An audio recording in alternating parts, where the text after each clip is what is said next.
what's going on. Yes, gang, boys and girls, ladies and gents, people around the world, welcome to episode 2 of Zoo's Reviews, the podcast where we discuss the latest and greatest in music, movies, and media. If I find it cool, I'm gonna talk about it. Simple as that. Every single month, listeners are invited to submit their own music for review on the show. All you have to do is send your links to me on Instagram at official_Zurra. If you don't make music but you want to contribute to the show, you're more than welcome to send through some quick fire topics, which we'll tackle at the end of each episode. Now, if you didn't tune into episode 1, the debut episode, the pilot, if you will, then do yourself a favour. If you're listening right now, go back an episode. You've missed something. And we discussed some pretty cool stuff. I did a review on my recent gig at the Common Room in Bath. We reviewed some great music. I reviewed Captain America Brave New World. And we got into some listener topics as well. Now, today's going to be slightly different. Obviously, we've got new music to review. I'm not going to be reviewing a gig this week either. I have had shows in Bristol and Southampton since our last conversation, but I wanted to get into a topic which is slightly different, but it's something that's really important to me in my life, and I know that it's important to a lot of people's lives as well. So I wanted to kind of get into one of my other passions alongside music today. So, of course, we'll be getting into listener topics as well, and I got a wicked little review of something I watched over the weekend as well. So by the time this comes out as well, I will be 30. So I'm going to accept your birthday wishes ahead of time. Thank you very much. How do I feel about being 30? Well, I didn't realise until the other day, and this is crazy what the internet can, what you can learn from the internet, but I thought I was turning 30. I thought 29 years done, bang, 6th of March 2025, I turned 30. And then someone on the internet put it this way: you're not turning 30, you've completed your 30th year on the planet. And I was like, hang on, the math is definitely mathing on that. There's absolutely nothing wrong with what that person said. So does that imply that I'm turning 31? Now, that's completely blown everything I know about how time and space works out the window. I don't get it. But yeah, I think I'm turning 31, even though I thought I was 30. So yeah, who fucking knows anymore? Who fucking knows? But yeah, that's something for you to think about. So anyone out there that's like 29 and they're kind of like holding on to their 20s, I'm sorry to let you know you're already 30. I found out the hard way, and now you have to as well. So so there we go. What else is new? Loads of cool stuff, really. I mean, I got a new French press. I love coffee, right? The fiance went on to, as you can tell, because I'm speaking really fast right now, I've just had a full French press of coffee to myself, and I'm loving every second of it. My fiance bought a French press for us. We had some Costa Rican ground coffee that we never really got round to using. It was just sitting in the cupboard, smelling amazing. Every time you open it, you get that Costa Rican waft, and it was really nice. But we never got round to drinking it. So we got the French press. I've got to be honest, it's changed my life. It has absolutely changed my life. I love good coffee. Luckily in this house, we've got a nice coffee machine. So if we ever want espresso pods, bang, we can whack one of those in. We've got instant. And now we've got ground coffee to chuck in the mix as well. Thank you, French press, for doing the damn thing. That's completely changed my life. I'm not getting, by the way, I'm not getting paid to push out French presses. I just need you guys to know how important coffee is in my life, and that has completely changed things for me. So there we go. Cool. So, as I mentioned, I've had a couple of gigs since we last chatted, Bristol and Southampton, but we're not going to get into any gig reviews today. Also, actually, off the back of our last conversation about the Common Room Bath, I've actually been booked to play there again on the 15th of March. So, I've got that to look forward to. I was really looking forward to getting invited back, and now I have. We got a date in the diary. So, if you're based in Bristol or Bath and you want to come and experience this wicked venue with me, I'm going to be on the Wheels of Steel, 15th of March, and yeah, it's going to get groovy, it's going to get filthy, and everything in between. So yeah, I really do hope that you can come through for that one so that you can experience the wicked vibes that the Common Room has to offer. But today, what I wanted to get into first, before we get into our proper topics, is just my new single, Non-Stop. That's been out for a few days now. At the time of this recording, it would have been out for just under a week. Streaming numbers are good, getting some really good playlist support on Spotify as well. So yeah, I just wanted to say a massive thank you to everyone showing love for the new single, Non-Stop. It's out on Uprise Music, which is a label that I've worked with a few times before now. They're based in the US. Julian and the team have always been very, very supportive. And yeah, Non-Stop is a track that I've been holding on to for a couple of years now. I made it Um, yeah, I think towards the end of 2023. Maybe like mid 2023, late 2023. I'm not too sure, but I've been holding on to it for a while and exclusively playing it in my sets. Again, I always knew I wanted to bring it out at some point, but I like holding on to things because when people hear something that they like and they know they can't get their hands on it straight away, which is very uncommon nowadays, it kind of creates this weird demand in a way. Like people are like, oh, you need to bring it out. And that happened at a few of my shows, especially last year. I was playing it loads. And every single time I played it, especially the second drop, it always got a really, really wicked reaction. So yeah, I knew it was about time that I started shipping it out to labels. Uprise Music was first on my list, and when they came back to me and said, "Yep, we absolutely want to take this," I knew that it would be a good follow up to what's going on, which is still going strong as well, by the way. So thank you for that. Non-stop, I wanted to try and make something a little bit harder hitting, a little bit kind of on the techno side of things as opposed to house. Now it's still like in my view, it's still a tech house track, but it definitely borrows a lot more from techno in terms of like the atmospherics, like some of the sound selection, and the first drop is literally just the kick and the bass. So for me, I was just trying to, incorporate some of the influences from techno that I like as well into my version of house music. And then, I love a big siren or a saw or a hoover on the second drop just to make things sound a little bit heavier and different. So when I put this one together, it really did feel like, okay, this is fairly complete. This is definitely including a lot of what the Zurra sound is, but it's also, treading new water at the same time. The idea actually came together very, very quickly. I think I made this in a day. I think it took a little bit of time just to get everything sitting nicely in the mix, but the actual idea, like the creative side of it, really didn't take long to get down at all.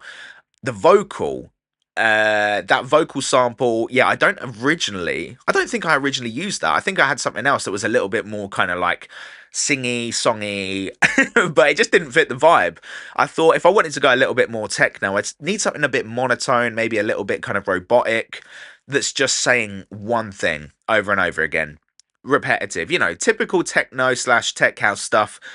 And then when I found that vocal, I was like, right, that's definitely the one. That's definitely the one. A lot of the time in the creative process, when you're not using an original vocal and you're maybe relying on something from Splice or Loop Cloud, that vocal is the final piece of the puzzle that glues everything else together. Because before you find that perfect vocal, the combination of ideas that you have in the project might not actually sound that great.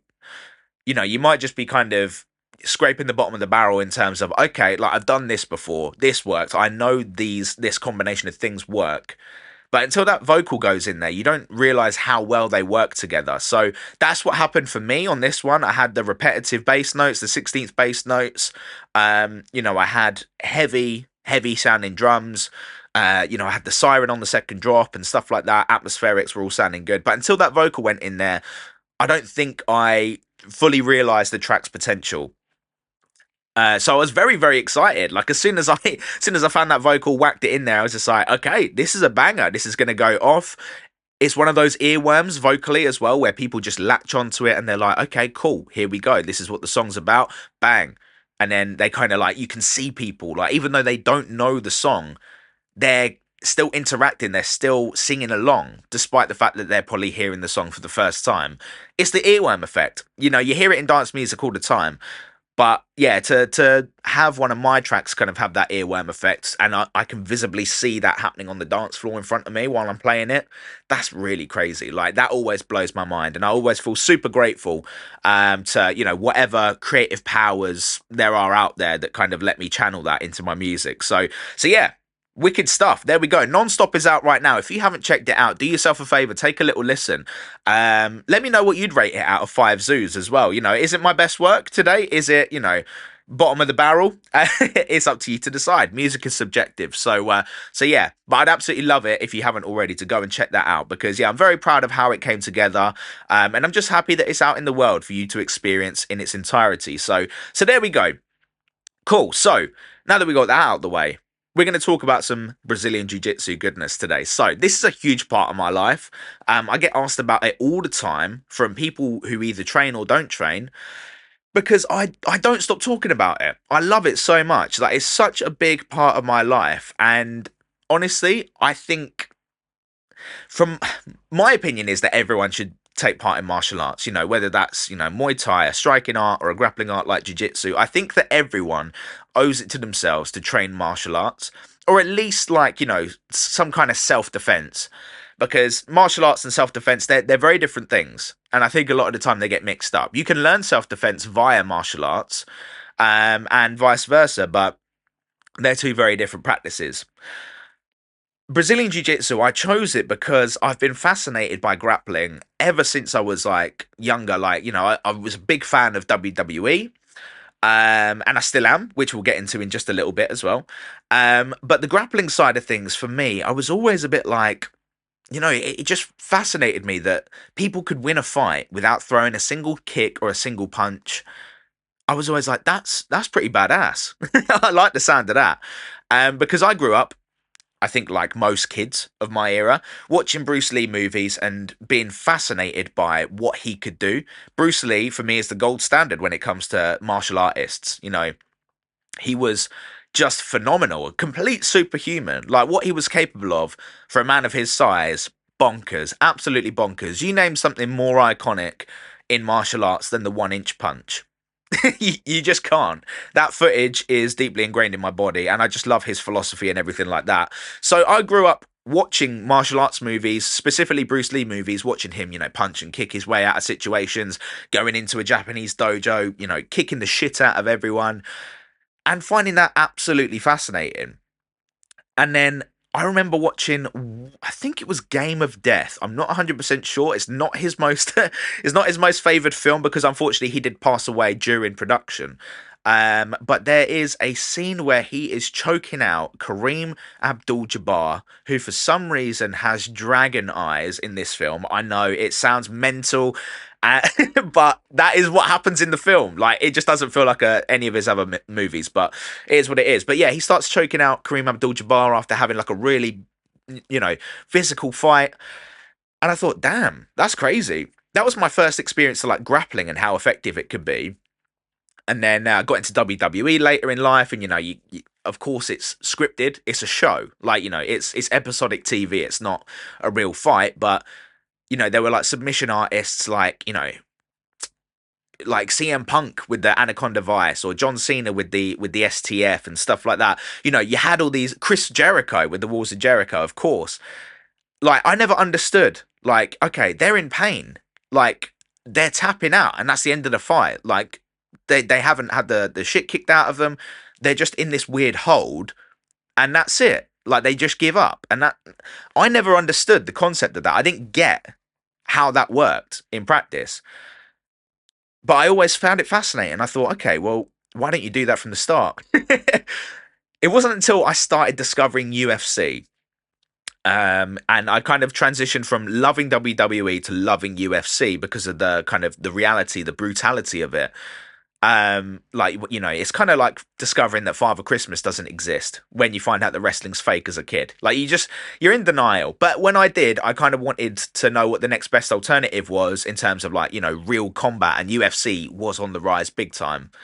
So I started watching that, and most of the fighters would have a background or some kind of experience in Brazilian Jiu-Jitsu.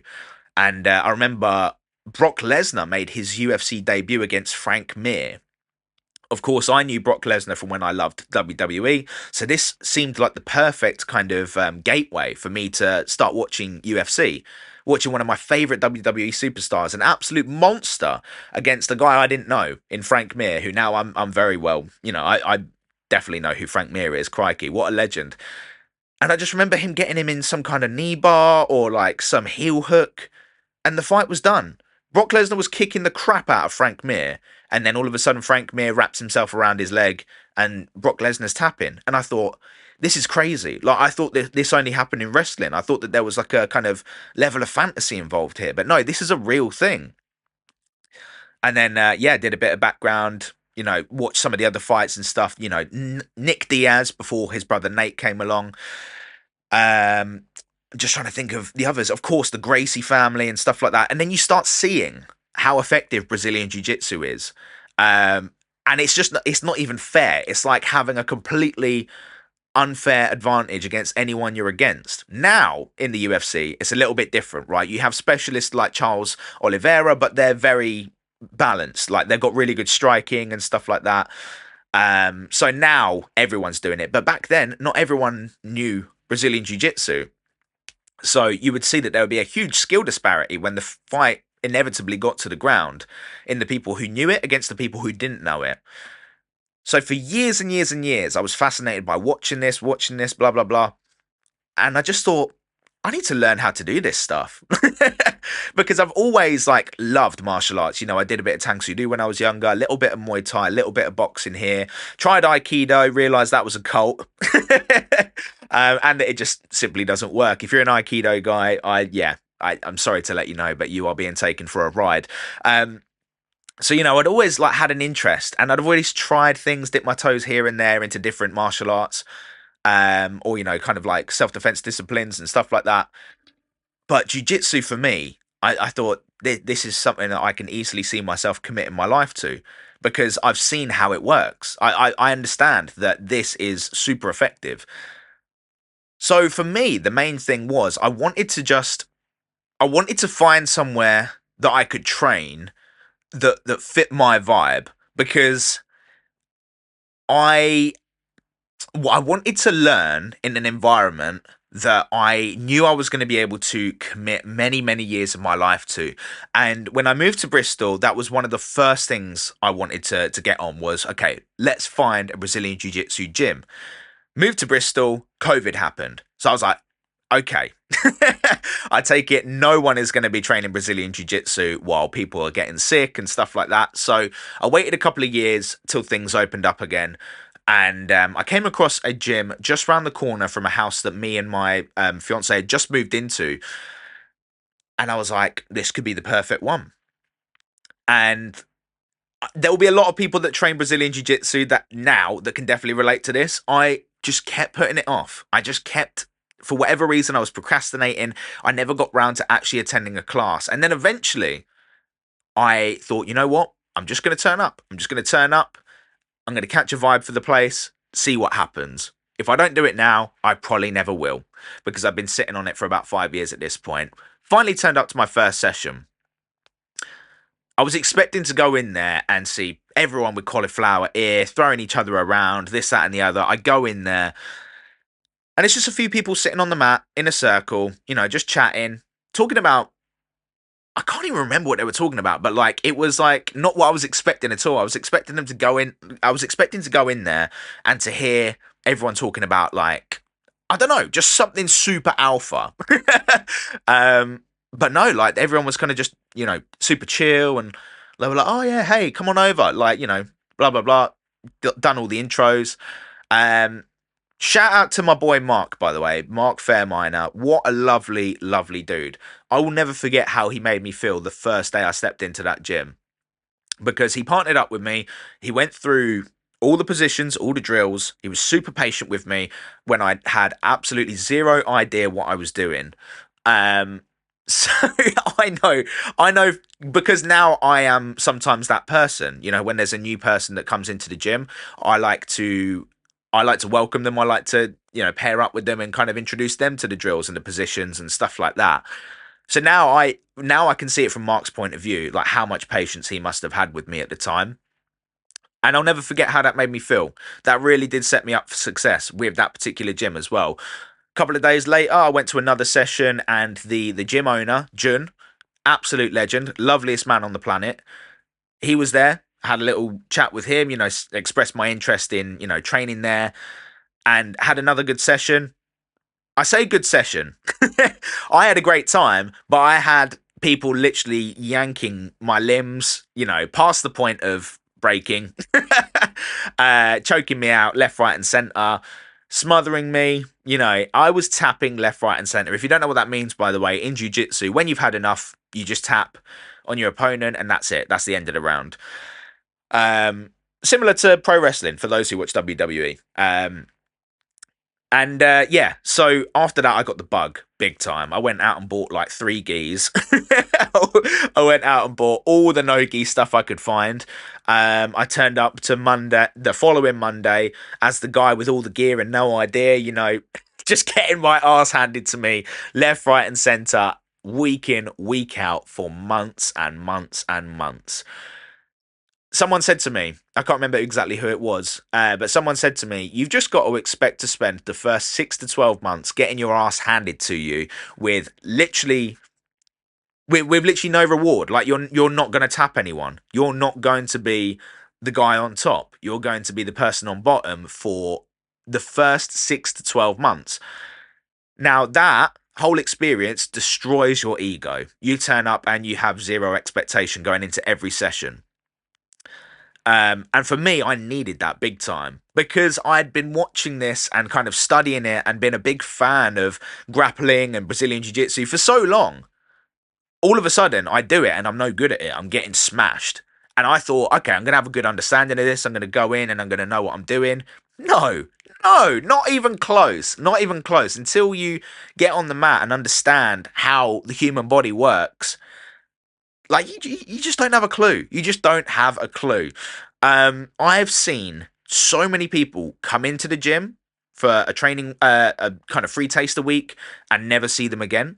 And that could have easily been me, but I think that the vibe at the gym, Artemis BJJ in Bristol, for those who are wondering, it was a great match for me. It was a great fit. Everyone there is super friendly. Everyone there is a certified killer. Don't get me wrong, but everyone there is really nice. And Jun, the gym owner, he is definitely the person to thank for that. He has created a very, very nice environment for people to be able to kind of go in who have never trained before and just fit right into a community of absolutely lovely people.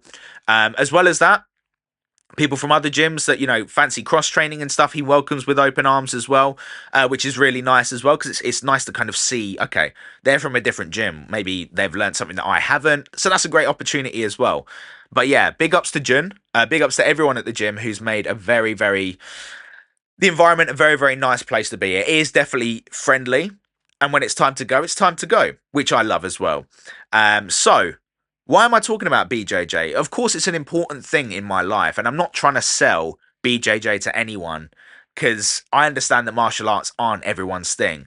But aside from like the physical benefits and stuff like that, it's just done so many wonders for me mentally, spiritually. It's just incredible. I can't speak highly enough of it. Now, if we're going to review the gym, Artemis BJJ gets 5 out of 5 zoos. I haven't given a 5 out of 5 on anything yet, but honestly, it doesn't matter who you are, what walk of life you're from. You step onto the mat, everyone's equal, right? And I love that. I love that being in that environment. It really does just, it really just fits my personality. Now, there's going to be people who are maybe more competitive and want to get into Brazilian Jiu-Jitsu to maybe complement their mixed martial arts training or something like that. Maybe this gym isn't for you. It's less competition-based, but I would never dismiss coming to our gym and seeing what it's about because you will not find a vibe like it at all. 5 out of 5 zoos, Artemis BJJ. Big ups to Jern, big ups to all the instructors and training partners that I've had for the past 2.5 years while I've been training.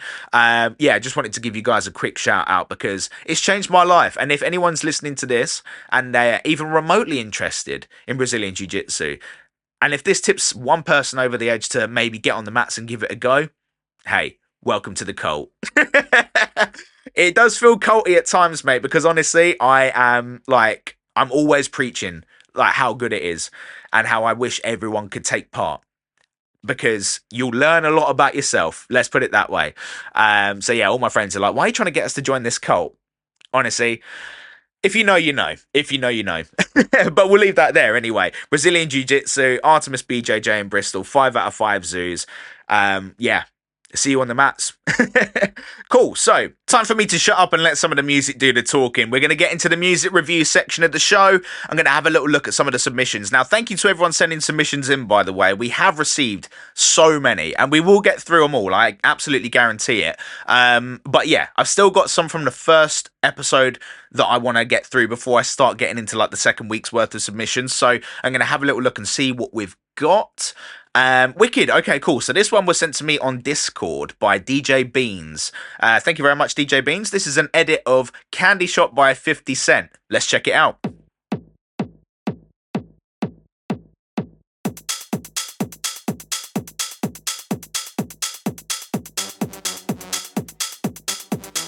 Cool.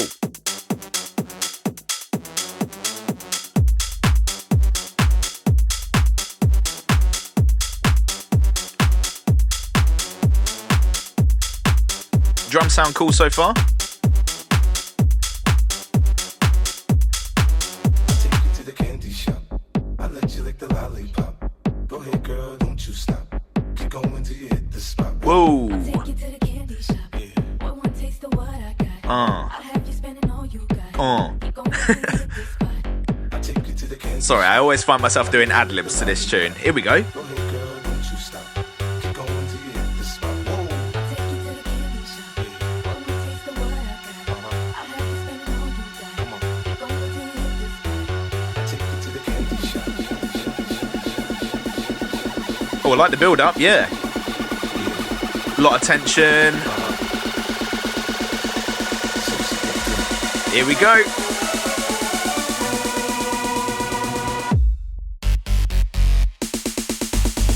Whoa. Okay, cool.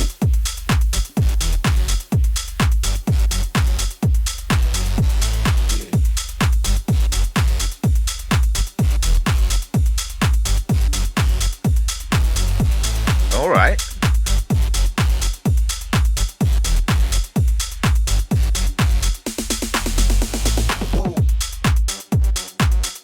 In terms of structuring and stuff like that, you know, it's very solid. Like the arrangement's really well thought out. Like that's exactly how I would structure a house track.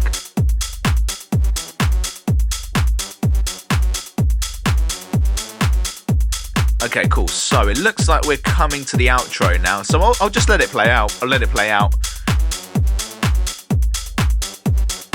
But yeah, definitely got some notes on this. Definitely got some notes on this for you, DJBeanz. Drums sound fat. Kind of a bit of a James Hype flavour with the drums, you know. Nothing too crazy, very simple. Cool. Okay, there we go. So that was the DJBeanz edit of Candy Shop by 50 Cent. So thank you very much for sending that in. Where to start? Yeah, like I said, I like the drums. The drums are very simple. They're fat. They do the job. So that's the main thing. That's what you want with house music. You just want that driving factor in the background. I didn't hear much action from the bass line. I know that you obviously had the kind of almost soary kind of lead in there, which kind of makes me wonder what genre you're going for. Because I thought initially, like, there was kind of like a false drop, which was cool. I really liked that. And the build up to that false drop as well, you know, there was a lot of tension. Loved how you used elements of the original in there as well. Obviously the vocal, but the da-na-no, da-na-no, da-na-no. So yeah, I really liked how you incorporated elements of the original into this, because that's super important when it comes to making edits. You know, it can't just be a cappella here, a cappella there. So yeah, I thought that was very creative. Drums were cool.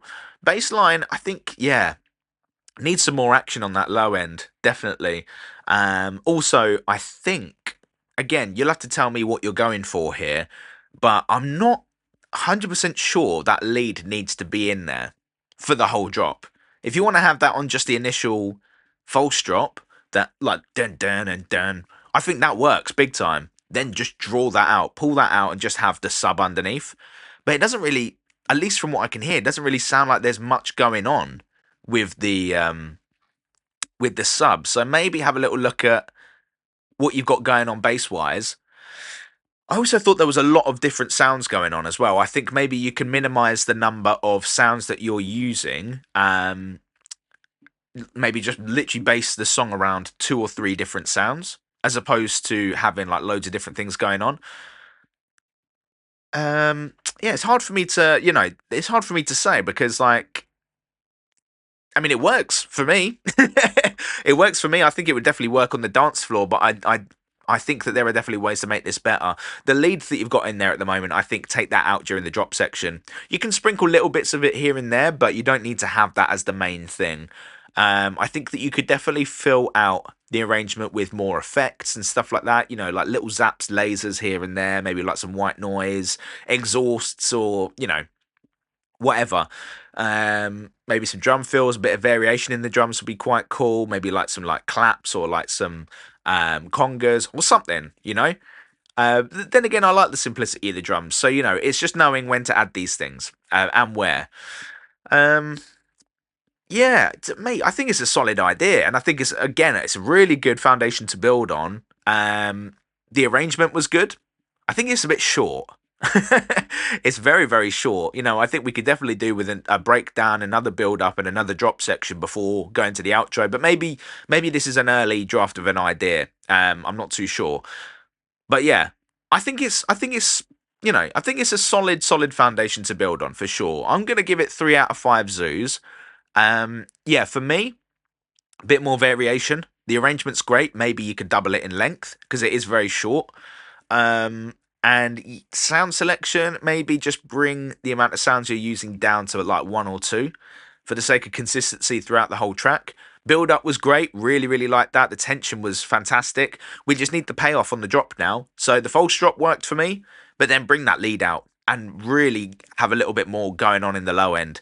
Those are just my opinions, mate. But yeah, 3 out of 5 zoos. 3 out of 5 zoos. Really solid foundation to build on. So thank you very much to DJBeanz. That was his edit of Candy Shop by 50 Cent. Now, let's get into number 2, shall we? I'm just going to quickly refer to the notes to see who we've got lined up. Okay, cool. So we've got one here from DJNath titled It's That Funky Beat. He did say that he hasn't been producing for very long, so he's looking to get, you know, a bit of solid feedback. So don't worry, Nath, you've sent it to the right person. I'm going to be firm but fair, and anything that I can do to help you progress as a producer, you know, I'm more than happy to offer whatever feedback I deem necessary to help you continue to build on your existing skill set. So we've got DJ Nath with It's That Funky Beat. Let's get into it.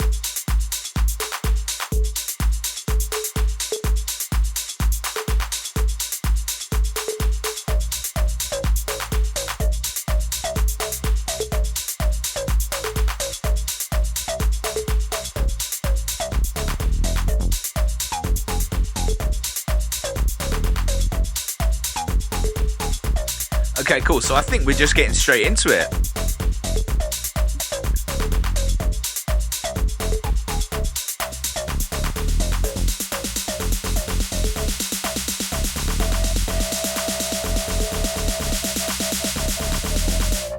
That funky beat hip.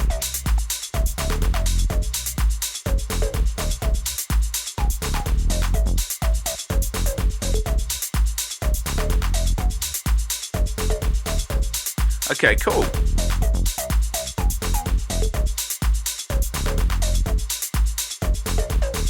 Some pretty cool ideas in here. Definitely some pretty cool ideas in here, DJ Nath.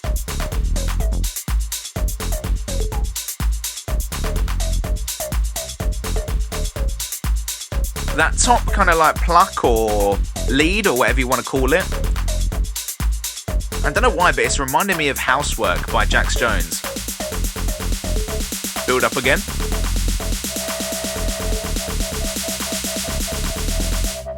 That funky beat hip. You know what? I'd be really interested to hear who your kind of influences are. Because I do feel like there's a lot going on here.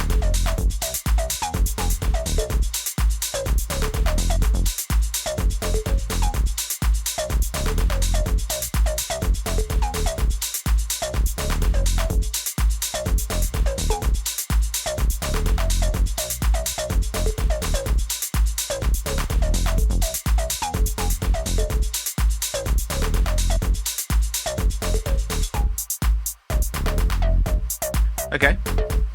Little switch up on the drums.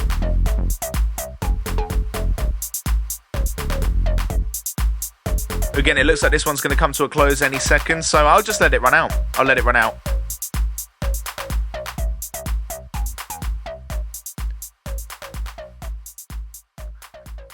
Cool. So, DJ Nath with It's That Funky Beat. So, thank you very much for sending that in, dude. Cool. So a lot to unpack here. Definitely a lot to unpack. I appreciate you new to producing. So yeah. First of all, I just want to say well done because there are a lot of cool elements in there. Definitely a lot of cool elements.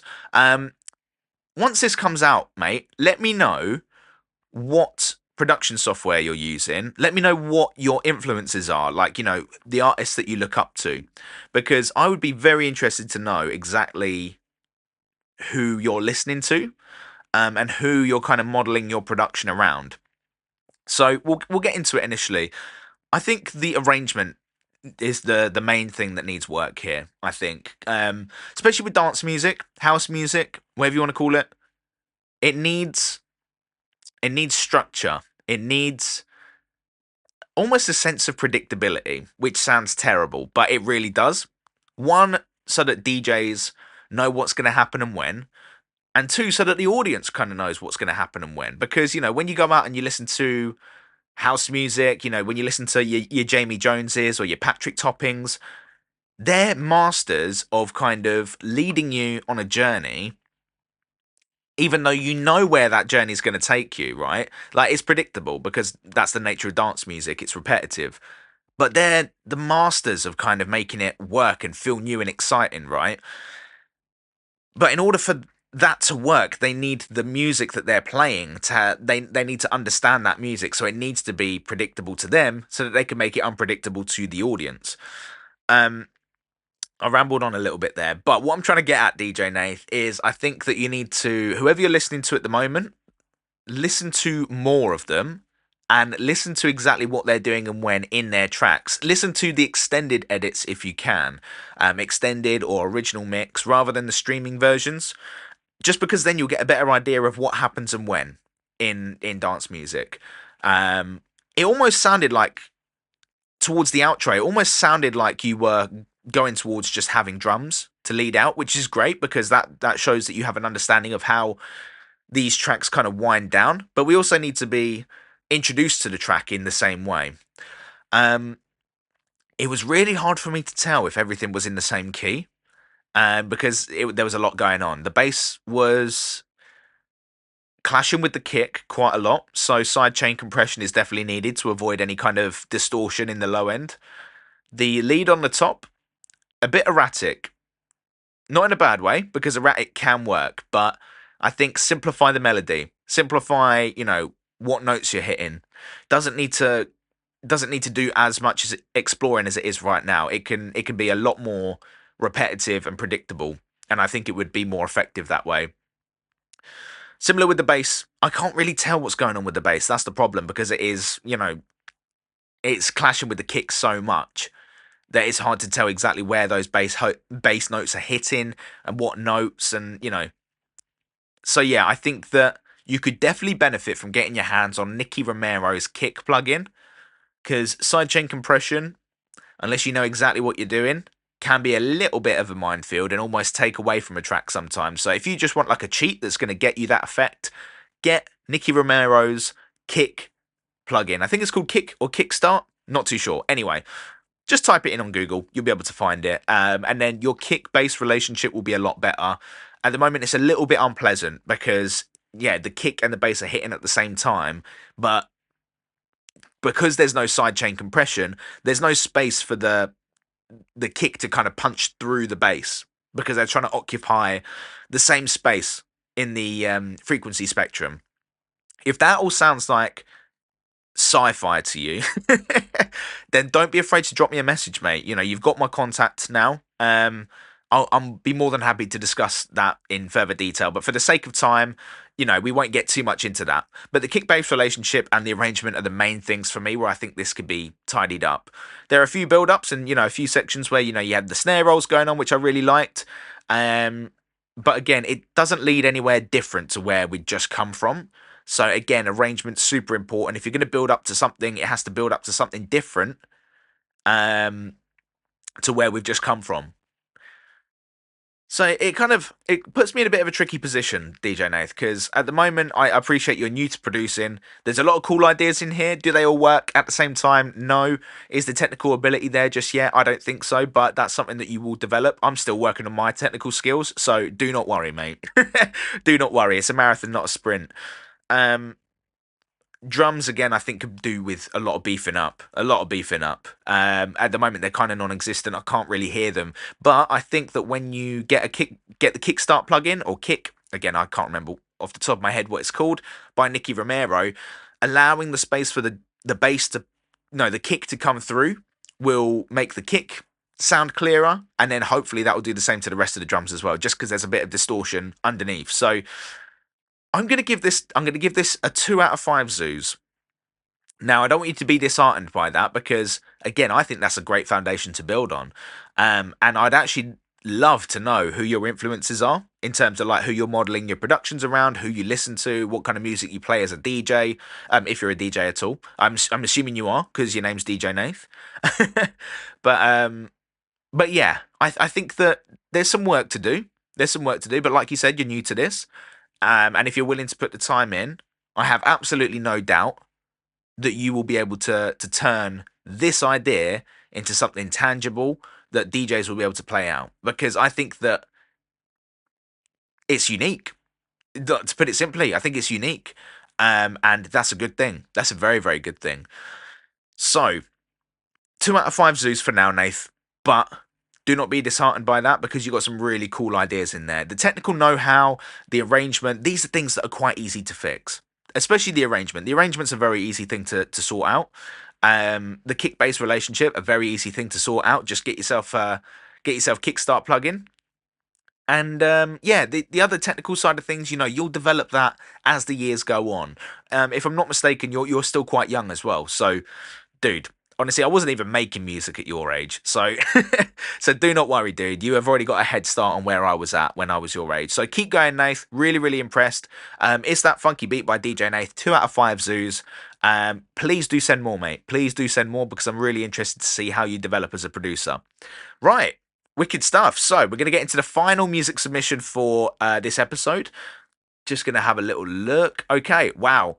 First of all, brave, because I slated Afro House last week, and this one is titled Afro House by Fendi. So Fendi, I don't know if you listened to episode 1, mate, but I said that Afro House is a genre I want to leave in 2024. And you've just sent me a tune called Afro House. Brave? Trolling? I don't know, but we're going to take a little listen. Let's get into it. Okay. Straight into the action, no messing around.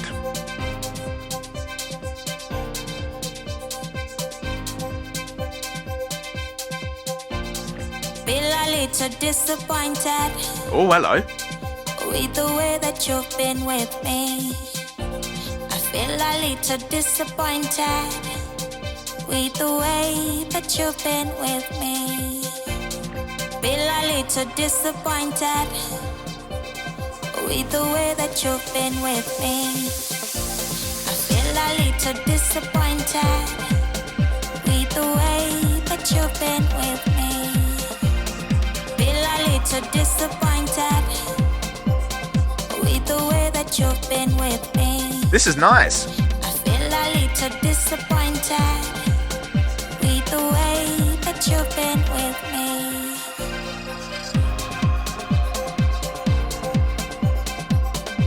The structure of the track so far is actually really good.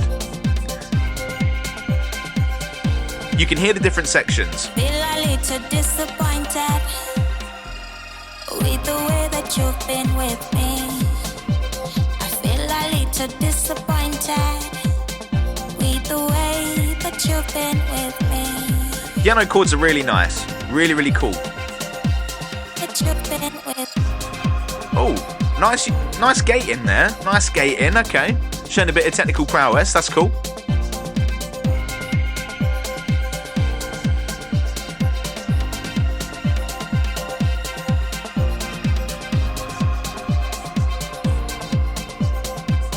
The atmospherics are really, really cool, man. Really, really cool. I love the atmospherics. You really padded out the production with a lot of cool stuff. little disappointed Vocals nice too. with the way that you've been with me. I feel a little disappointed with the way that you've been with me. Feel a little disappointed. Okay, I'll tell you what we're going to do, with the Fendi. way that you've been with me. Just because your track, Feel a little disappointed. bit more gate in there. Cool. With the way that you've been with me. That you've been with. Nice. Okay, what I'm going to do, I'm going to fade it out there just because your track is considerably longer than the other two submissions I've had. Just conscious of time, but really like it. Really like it. So let's get into it, Fendi, because as you know, episode 1, I said let's leave Afro House in 2024. You've sent me a track called Afro House, and I actually quite enjoyed it. I think that, again, like you've said in your notes that you're fairly new to producing, you're young, so you're already making way better music. In fact, you're just making music, which I wasn't doing at your age. So yeah, that's a great start. I like the chords. The chords are really nice. I felt like there was a natural progression throughout as well. Like you were introducing new elements like pads, atmospherics, things in the background and stuff like that. So that is something that it's good that you've got into that habit early doors, because that kind of variation and progression and stuff like that, a lot of the time you can't teach it. You just have to naturally develop that yourself. And you've already got a really good understanding of that, so that's great. The vocal that you've chosen there is really cool. It's very loud compared to the rest of the track. But I can see that you've put on your file no mix, no master. So maybe for future submissions, anyone that's listening and you're planning on submitting some music, if you can at least get like a proper mix down, you don't need to worry about it being professionally mastered. And I think that slightly let this down, just because I couldn't really hear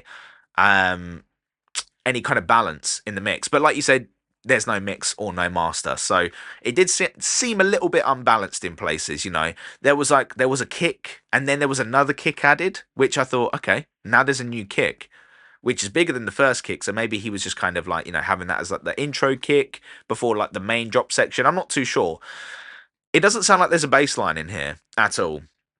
There's no bass. It's just the kick is just the thing that's driving it. So again, that could be down to the fact that you know, you might have like a pad or some kind of like reese or some kind of bass in there, but I couldn't hear it. So yeah, just have a little look, because that's super important, especially for Afro House, any type of dance music really. The kick bass relationship, like I just mentioned with DJNath, super important to get that right. And at the minute, there's only a kick in there that's doing all the heavy lifting. So get yourself a bass in there, man. The percussion sounds good. You could tell that, like, you know, the track was going different places, which again, that shows that, you know, there's an understanding of structure and arrangement, which again, a great foundation to build on. I don't think it's ready to start playing out in clubs just because there's a lack of bass. Despite my disdain for Afro House, I did really enjoy this, mate. I thought that it was pretty well put together. The chords were nice, the atmospherics were nice. It just needs impact. And actually, that's one of the things I said about Afro House, is that it lacks impact. But here, there was less impact than normal for an Afro House tune, because there's no bass. Listen to some Amapiano, listen to some Afro beats, not Afro House, Afro beats, and try and pinch a few ideas bass-wise from there. A lot of Burna Boy's productions, for me, I always listen to that and I'm like, this idea with the kick bass relationship would work amazing in a house tune. Listen to some Burna Boy. See what you can pinch from there, because you've got a lot of it down already. You got the percussion down, you got the arrangement down, the actual melodic content is sounding really cool. It just needs that final, you know, oomph. So for me, I'm going to give it 3 out of 5 zoos. Again, I think it's a good foundation to build on. Nowhere near perfect, but, you know, we're not aiming for perfect. We're just aiming to do the best we can as producers, because we know that perfect's unattainable. But I think, yeah, there's still some work to do, mate. Still some work to do. But Fendi, thank you so much for sending that across. 3 out of 5 zoos. That one was titled Afro House. Brave or trolling, I'll let you guys decide. But yeah, seriously well done, mate. Seriously well done. Thank you to everyone who submitted music. Again, There's a whole bunch of other submissions that I've got to go through. We will get round to everyone. I absolutely promise we'll get round to everyone. Now, before we get into the listener topics for this episode, I'm going to quickly review something I watched over the weekend, which I kind of hinted at earlier with my love for WWE. And since it returned to Netflix, my goodness, they've been cooking. They have been cooking. I haven't watched pro wrestling, not just WWE, but pro wrestling in a long, long time. I kind of fell out of love with it, started falling in love with the UFC, but they've been cooking. They have been cooking. I watched WrestleMania last year, and there was 5 minutes in the main event, which it blew up the internet. Like, I remember the day after, everyone was talking about it. People that haven't watched wrestling for years were talking about it. I was talking about it. So I kind of like started vaguely following it, and I knew that it was going to be returning to Netflix. So I thought, if it's on Netflix and it's free to watch, I'll watch, Monday Night Raw. I'll watch the first episode. Damn. I watched that first episode and they hooked me. They hooked me, dude. Anyone who's anyone came in. You had John Cena, you had The Rock, you had Hulk Hogan, who got booed out the building. Who else did they have? The Undertaker. My days, The Undertaker. The first match was Roman Reigns versus Solo Sikoa for some necklace. I didn't really understand the significance of that, so I had to go back and watch. And I loved everything about that whole storyline. It was crazy. Like, it was wild. So after watching that, Travis Scott walked Jey Uso to the ring smoking a blunt. It's like, what? Okay. When did it get so rock and roll? Because I used to watch the Attitude Era, Ruthless Aggression, and things were wild back then, late 90s, early 2000s.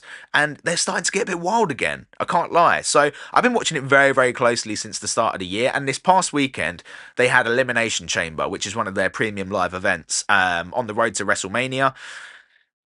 Oh my days. I was not ready for what I watched.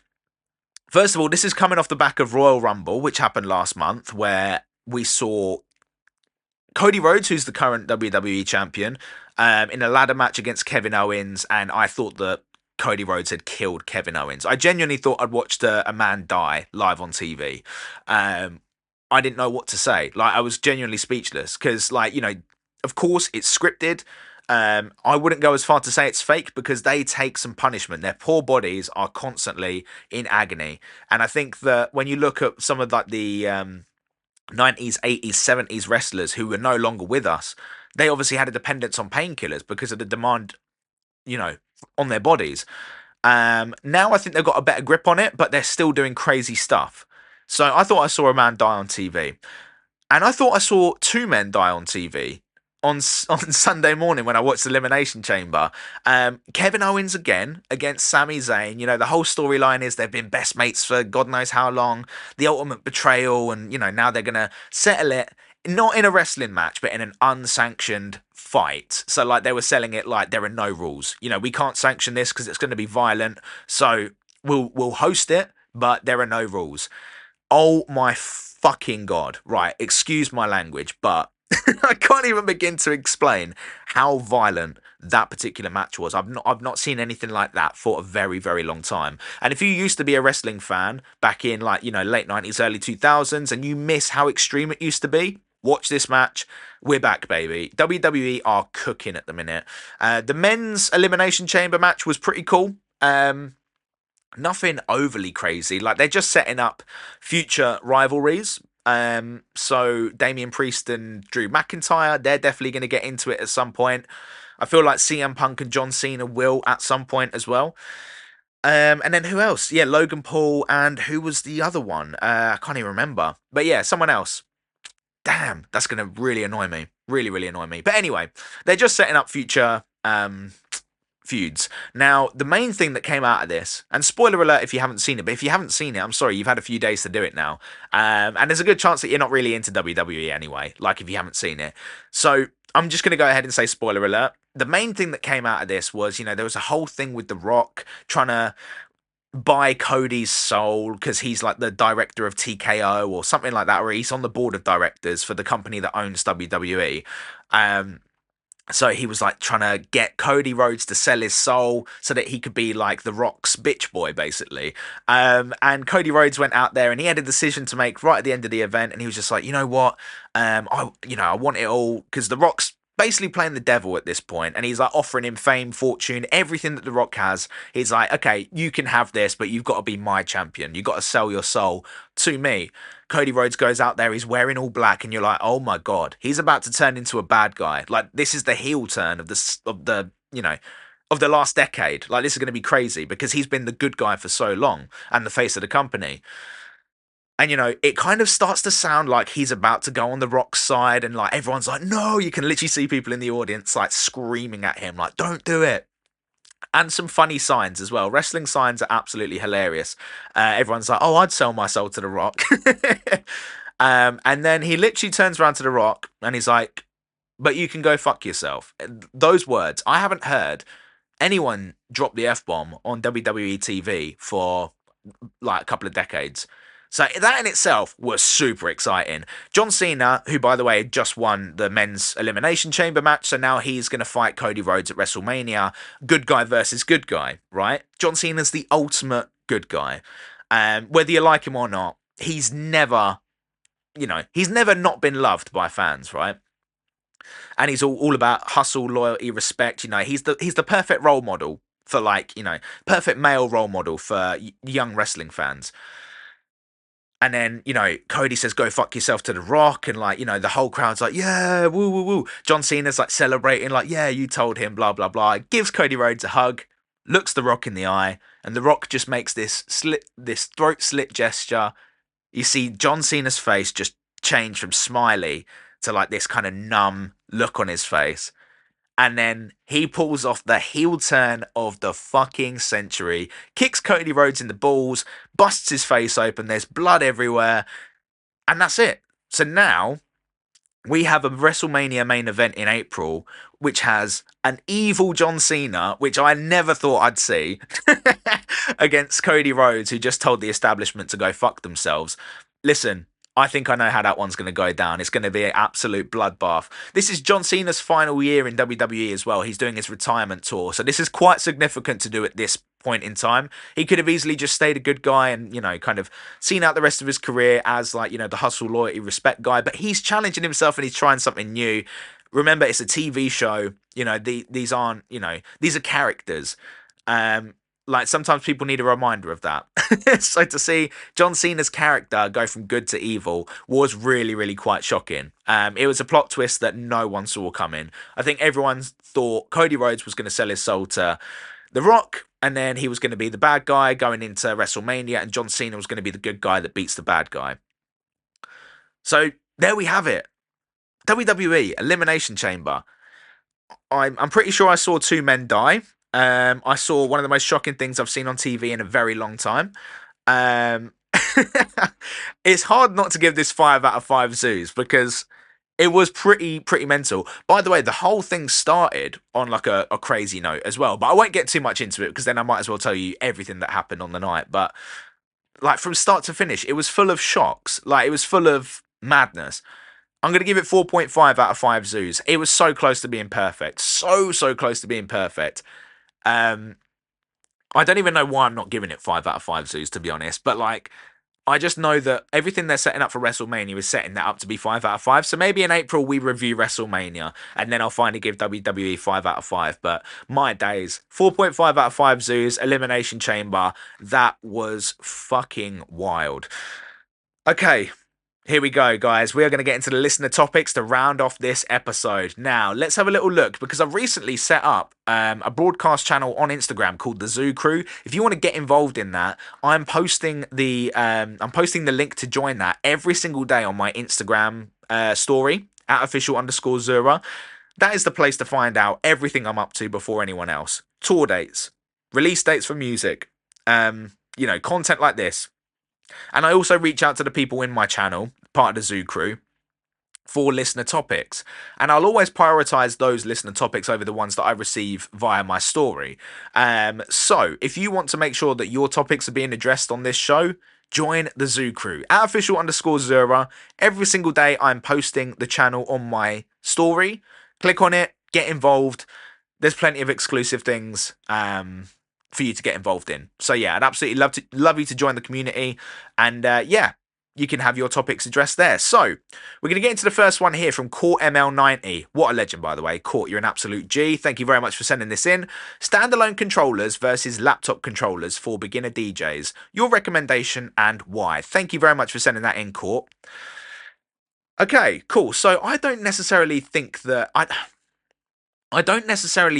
it matters. As long as you're learning how to DJ, that's the main thing. If you're a beginner DJ and you just want to learn, it doesn't really matter. For me, I would always favor the standalone kit over a kit where you need the laptop. My reason behind that is, if you rely on the laptop too much too soon, then getting rid of it does feel like a bigger deal than it actually is, right? James Hype has, said that, for the longest time he was an open format DJ who relied on a laptop and controller and stuff like that, and it was a big jump for him to go onto CDJs and USBs. So rather than making it such a big significant jump later in your career, just get on the standalones early doors. You'll actually really learn how industry standard equipment, works a lot easier. Also, whenever I'm on a lineup and someone comes up with their laptop and a controller and stuff and they're trying to plug in for their set, damn son, that's so infuriating. It's so wild. I've had that at festivals, for the past 3 or 4 years, where it's just like someone comes up, they've got their laptop, they've got their controller, and they're trying to set their stuff up while you're still playing to do the handover or the changeover. And it's just frustrating, man. There's no reason for you to have that stuff unless you can't use CDJs. So I would say I would always favor standalone over laptop controllers, because then it's easier for you to translate your skills on there to industry standard equipment like Pioneer CDJs.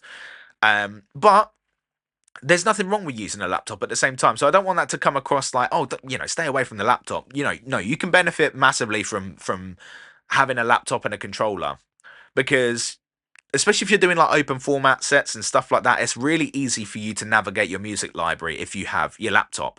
It's, if you're well prepared and stuff, it's easy for you to navigate without it, but it helps. And some people just need the visual aid. When you've been a professional DJ for so long, your ears can suffer a little bit. You might just need a screen to visually help you with the beat matching and stuff like that. So I hope that answers your question, Court. I would always say standalone over laptop, because it's easier to translate your skills on there to industry standard CDJs, etc. Thank you very much for sending that in. Next, we have got one from Rosie Soleil Pike, one of my favourite human beings on the planet. Thank you, Rosie.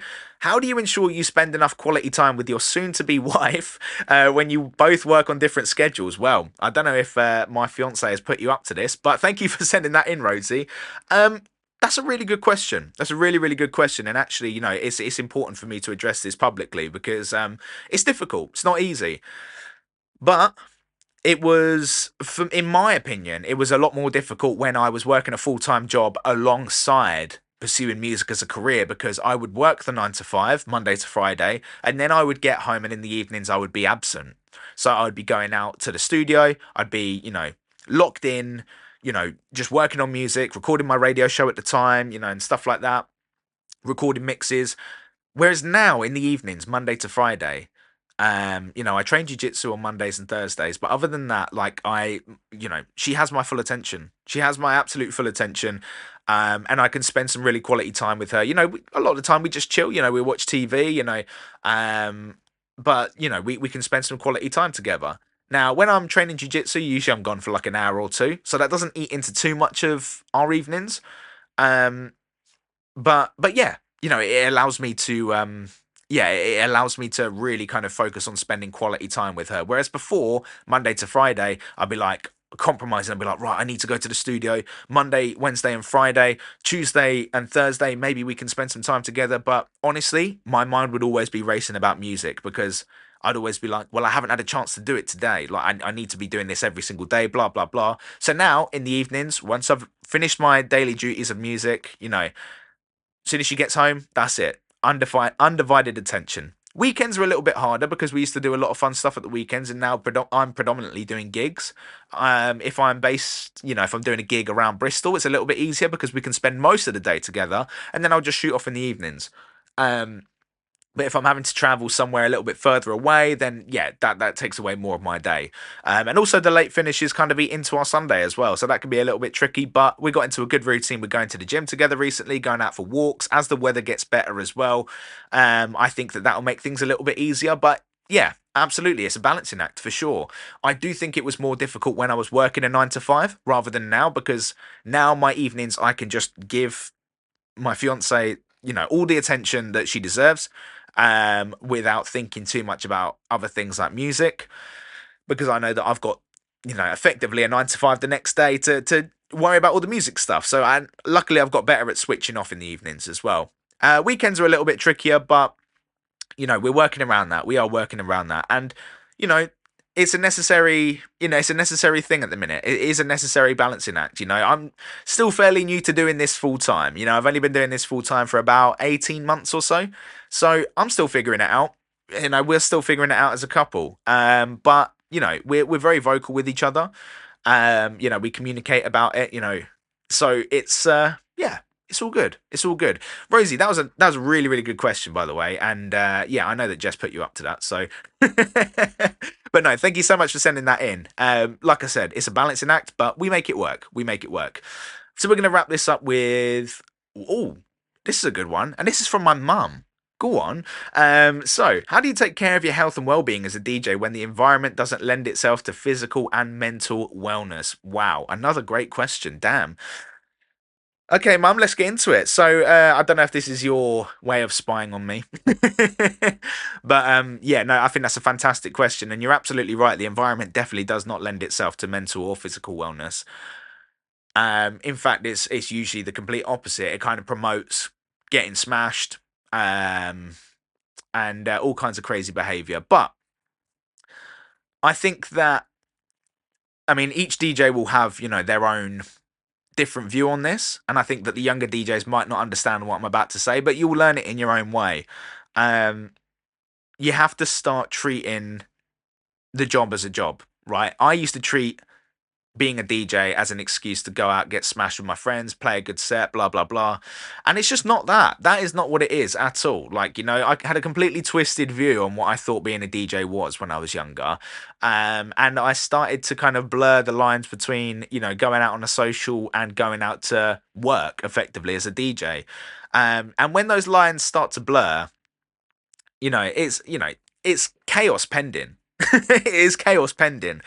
You potentially run the risk of ruining business relationships, making yourself out to be an absolute twat. So you really do have to, you have to find what works for you as an individual. But like I just detach myself from the social aspect of it. So when I'm going out to work, I'm going out to work. And I know that there are other people out there having a good time and they're on a social, but I don't get involved in that. Like, I very much separate what I do from what they do. I've always had an interest in obviously staying physically fit. And I think that is important. Because being a DJ can be physical. Like, let's not dick around now. Like, if you're just a DJ that sits there in a black t-shirt, sunglasses on, playing it cool, smoking a cigarette, and you're not really moving around a lot, that's fine. That might be someone's vibe, but I'm a bit more energetic. I like being a bit more of a physical performer behind the decks as well. So there is a bit of physicality involved. And I've started playing longer sets recently as well, like, 4 to 6 hours. So to kind of maintain that physicality for that long, you have to be fit. I mean, it's better to be fit. At least that's my opinion. So, I'm always making sure that I'm exercising, jiu-jitsu, in the gym, going for a run, whatever it might be. Every now and then I'll go and play football as well when the opportunity pops up. So, yeah, I think that that's super important. And I think that when your Sunday mornings become more important than your Saturday nights, damn, that was good. I need to write that down. I need to put that on a t-shirt. Yeah, when your Sunday mornings are more important than your Saturday nights, I think you start to notice a real change. And you start to, I think that's when you start to get your priorities in order in terms of, doing the thing, right? I'm just not interested in, like, the whole, I'm not interested in my old approach to DJing. Like, now I treat myself as a business, and if I'm not about if I'm not conducting myself in a professional manner when I go to work, then, I run the risk of effectively, if I was working any other job, I'd get the sack, right? Now, obviously, being my own boss, I'm not going to sack myself, but I could effectively get myself sacked from further opportunities. So I've got to conduct myself in a professional manner. Will I have a few drinks every now and then? Not necessary. Like I've kind of got out of the habit of drinking and DJing at the same time, because, well, contrary to what I used to think that it actually helped me play better. I've realised that it does the complete opposite. So I tend not to. But, if it's a big festival or, there's a huge crowd in front of me, I like to have a couple of beers, just kind of like get myself on a level. How many other jobs in the world can you say, I need to have a couple of beers before I go to work? You'd get the sack. You would lose your job. So in that respect, I feel very fortunate. But also, I don't abuse that. I don't abuse that at all. And unfortunately, there are a lot of characters in this line of work that do abuse that. And it's not just booze. It's other things as well. So you just need to know, you just need to kind of have that kind of self-respect to, know not to get involved in certain things, know not to get involved with certain people who maybe promote certain things as well. I think that you have to, as a young DJ, you have to figure that out yourself, because if someone tells you to do it, the rebellious nature in what we do kind of kicks in, and then you're like, oh no, like, if I want to do this, I'm going to go do this. So you have to figure it out yourself. You absolutely must. It's a trial by fire. It's a rite of passage, whatever you want to call it.